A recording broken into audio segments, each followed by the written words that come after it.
This is drbell.com.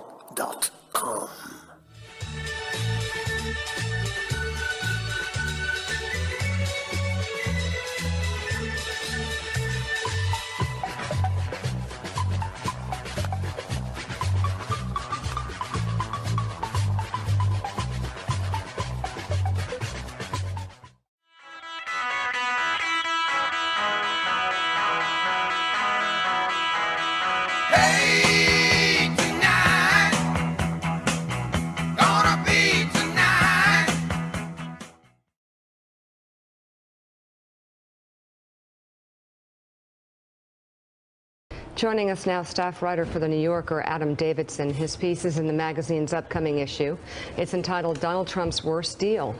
In the piece, he describes Trump's failed deal with the nation of Azerbaijan, a country with ties to Iran's Revolutionary Guard. Okay, so tell us about this deal. How bad was it? Well, I want to make clear, it's not that the country has ties to Iran's Revolutionary Guard. It's that the Trump organization chose to do business with people who had been called the most corrupt family in one of the most corrupt countries in the world, and they had deep ties to the Iranian Revolutionary Guard. And there's a lot of evidence in this article that suggests there's a possibility that the $5 million+ that the Trump organization received might have come from the Revolutionary Guard. And shockingly, this gives you a sense of how due diligence and oversight worked in the Trump organization. To this day, they have no idea, even though I had several former CIA agents and others tell me it would have taken 2 days and a $10,000 contract to find out. They refused to do it, even though they've known that this is a possibility for at least 2 years. Mike. That's the Mammadov family? The Mammadov family, which U.S. officials have called notoriously corrupt even for Azerbaijan. Who from the Trump organization meets with the Mammadov family?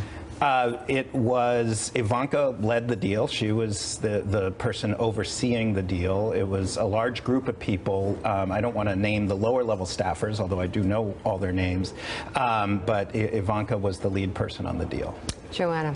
Well, did you, I haven't yet read the piece, it sounds fascinating. Did you reach out to the White House and did you reach out to the Trumps for comment as you were writing it? I spent many, many hours on the phone with Alan Garten, the current chief legal officer for the Trump organization, and Alan was great. He tried as hard as he could to help me. What Alan said, and it's very reminiscent of what we're hearing this weekend, he has no idea what they knew about the Mammadovs at the time. He has no idea what they know today. He didn't handle the deal. He wouldn't tell me who did.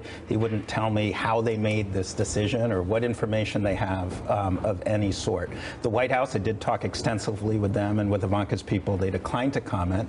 I found it a bit shocking that I gave them very credible evidence that the president's company had close ties, potentially, to the Revolutionary Guard. Not one person asked me for that evidence, asked to look into it. I think if someone told me that about myself, I'd want to find out. Go ahead.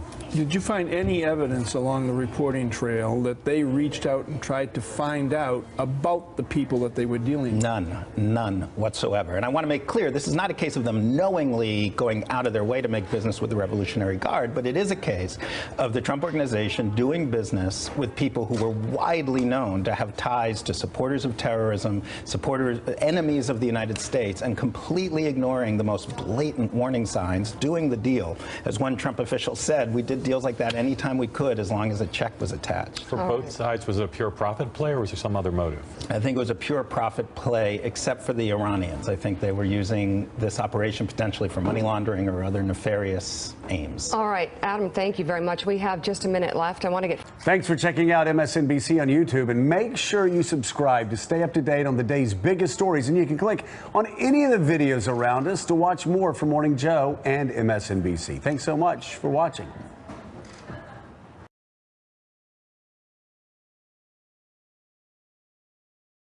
This is drbell.com.